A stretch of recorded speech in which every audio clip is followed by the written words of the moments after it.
Come see us on tour in Los Angeles, Honolulu, Dallas, Texas, Baltimore, Atlantic City, Cohoes, New York, and Providence, Rhode Island. Go to jimmydore.com for a link for tickets, and only there. To your point, and the last question, one more cabinet member you've been speaking about. Now, for almost as long as I can remember, I mean, at least in my adult life, George Soros has been enemy number one for the entire spectrum of the right wing, the entire spectrum from MAGA to Mitch McConnell, Fox News to Newsmax. They all agree on George Soros. So I don't understand why anybody who supported Trump or believes he's anti-establishment or is taking on the establishment didn't realize the fix was in as soon as he names Scott Bessent as Treasury Secretary, whose career was mainly spent at the George Soros hedge fund, and who was heavily involved in probably George Soros's most infamous trick, crashing the British pound. Oh, he was. He ran the London office. Right. Yeah. So what does this say about Trump's deep state dismantling agenda that he appointed a George Soros flunky as Treasury Secretary? Well, here's the commonality and what helps it all make sense.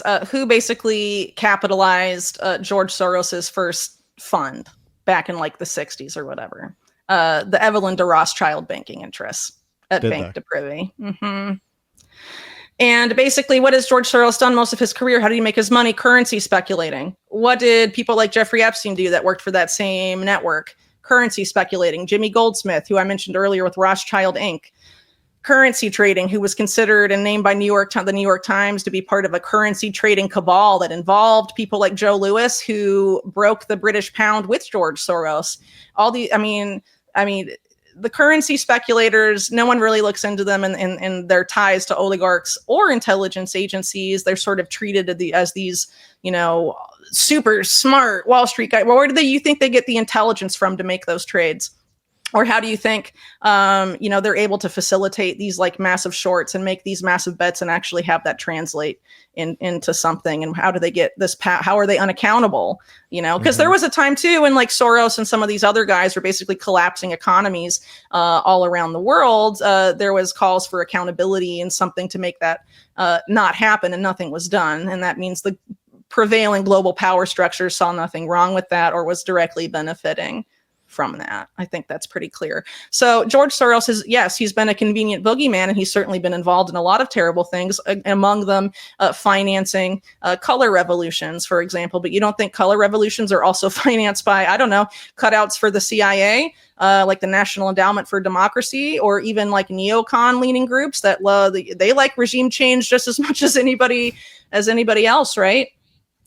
So, again, it's convenient boogeyman lightning rod type character, and this just shows you how a lot of people in conservative media are just willing to roll over when someone who you arguably couldn't be closer to Soros than Scott Bessent, because it's not just that he was like a key part of Soros's businesses and funds throughout, from the early 90s through the 2000s. He got put in charge. He was promoted very heavily to the very top. And then in the early 2000s, I believe he left and had his own thing for a while, but it was capitalized almost entirely by George Soros. So he owed Soros for that independent venture, right? And then he comes back and is appointed to run the Soros family office while they're actively doing color revolution stuff and getting shit on by conservative media. Scott Bessent was head of that.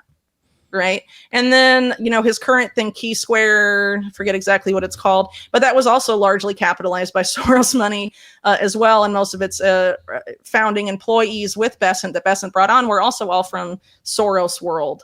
That doesn't seem like someone who had a falling out with Soros and doesn't like him anymore. He owes his whole career to him, dude. And so it's like, I think it's just desperate. Kind of a desperate attempt to write off a terrible nominee as something other than what it really is. And you have people like, the ex-BlackRock guy, Ed Dowd, and some of these people that became prominent during COVID sort of promoting this idea that he's not really adjacent to Soros anymore. But I don't know. Let's wait and see, because ultimately, Trump is beholden to bankers at the end of the day. And I think it was very clear in his first administration, he serves Wall Street giants. When the COVID crisis was happening, and even before it happened, COVID fiscal policy, Trump and Mnuchin gave all of that power over to Larry Fink at BlackRock to run. And they started printing all this money that later was written off as COVID fiscal relief. They started doing it like 6 months before COVID was even declared a pandemic. They started the wealth transfer way before. They started it back in I think September 2019 when the repo market went crazy and the New York Fed started to intervene to keep that afloat. Called the Going Direct Plan. If anyone's interested, you can look up John Titus's work on Going Direct. I think it's hosted on Catherine Austin Fitt's Solari report.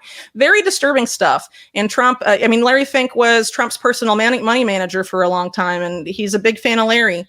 And essentially also in the Obama administration in 2008, BlackRock was tapped in to be crisis fiscal management. And during the election in 2024, unlike most other famous people, instead of being like, this election will decide the future of everything and whether our country blows up or is a sunshine unicorn paradise, Larry Fink was like, well, actually it doesn't really matter because we work with both administrations and they both do whatever we say. So, BlackRock wins again. Yeah, but it's not just BlackRock, BlackRock is not just the big bag entity of Wall Street. It's like a symptom of Wall Street. It happens to be the biggest asset manager, but it's not like they're a constellation unto themselves, completely isolated from the rest of it. And the rest of the guys are unlike BlackRock. Like, no way. It's complicated. Larry Fink openly says that he wants totalitarian governments basically because there's less risk in them. And his whole career is mitigating risk ever since he got fired from First Boston and made the Aladdin algorithm and created BlackRock. It's all been about risk mitigation. So ultimately, what he pushes for is something that's creating the lowest risk market and environment possible, which is, as he openly says, totalitarian and authoritarian governance. So that's kind of disturbing that that's someone that has such major fiscal influence over the U.S. And it was Fink that was tapped by the Trump transition team, led by Cantor Fitzgerald's Howard Lutnick, to pick who the Treasury Secretary would be. And even Lutnick was even vying for the title of Treasury Secretary with Bessent and then got Commerce, which is interesting because there's now legislation in Congress trying to give Commerce all oversight over artificial intelligence in the country. That'll be interesting. But, it's a double standard. And actually, speaking of with Bessent and Soros and all of this, and another interesting double standard is who I just brought up, Howard Lutnick, who has a joint venture, a firm he chairs and leads with a Chinese state-owned firm called China Credit Trust, which is the same Chinese state-owned firm that Hunter Biden was involved with through his firm, Rosemont Seneca, had a joint venture with something called Harvest Fund Management, whose main shareholder was China Credit Trust. So Lutnick's tied to that particular CCP entity is much closer than Hunter Biden's was. And Mark Goodwin and I reported on this last month, and guess how many people in right-wing media cared at all? Zero. That's what's crazy. All of these people that they were so deeply suspicious of whenever they're associated with a Democrat or a liberal, they just go right to sleep when all these same ties are there with Donald Trump. Like the idea that this represents the people's triumph over the deep state. It's absurd what's the clearest statement of intent? The appointments. Look at who he's appointing. Well, I think it's an effort, to coax people. All this rhetoric and stuff is to get people agitated. And then when their guy wins, yes, now relax back into the armchair and trust the plan. And then you have all the talking heads that got them worked up before being like, actually, here's 5 reasons why this is actually fine, even though it's totally not. And both sides do that. And the same, argument you brought up earlier that was used to get Trump voters in line. This is will decide the fate of our country and whether we blow up in great doom fire or not. That was the same stuff used on Democrats in the previous election. So, they use it all the time, the same tactics. They'll just switch parties. So maybe the amount of time it was used on Republicans wasn't 4 years prior. It was maybe 8 years, whatever, a little more time, so they've had time to forget about how it's been used on them, right? But they switch it around all the time because it's fear, right? Fear is a very powerful motivator, and that's sort of the underlying connection here for most of the things we've been talking about today, right? Is that, fear makes people not think critically and willing to surrender things they normally would not surrender if they are very afraid. So if some of this information bothers you, the best thing you can do is not give in to the fear. And the best thing you can do is use your voluntary power to choose what you do and not do. And if you really want to not have this turn into some weird technocratic PayPal mafia transhumanist hellhole, stop using the services that make these people money as much as possible.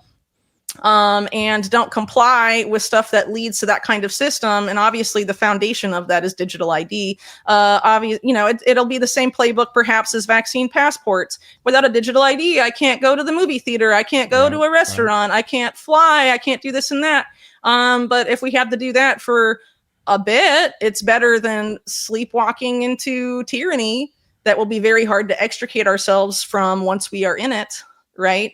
It's much easier to prepare for being cut off from society for a bit, because if enough people don't comply, it will fail. These types of things only will work if they have a vibrant user base. That's true for the, CBDCs or private sector stablecoins that are basically private sector CBDCs, private bank CBDCs, digital currencies, I guess. If people aren't using them, it's not going to work. So find something else to use, or just find a way to not use these things at all as much as possible, because that is the power we have. And that's why so much manipulation is happening, targeting either side of the political spectrum to get us to voluntarily acquiesce to these policies. And my other piece of advice would be to separate rhetoric from policy. Politicians lie. People are figuring that out this election cycle now that the honeymoon is mostly over, right? But they do, and you have to pay attention to policy instead of rhetoric. These people go on podcasts that are independent and they speak a good game and they say the stuff you want to hear so that you don't pay attention to what they actually do once they're in power. You think, any sort of technocratic advancement or bad policy is going to get a bunch of outrage from the Sean Ryan show or Joe Rogan? It seems very unlikely. Come see us on tour in Los Angeles, Honolulu, Dallas, Texas, Baltimore, Atlantic City, Cohoes, New York, and Providence, Rhode Island. Go to jimmydore.com for a link for tickets, and only there.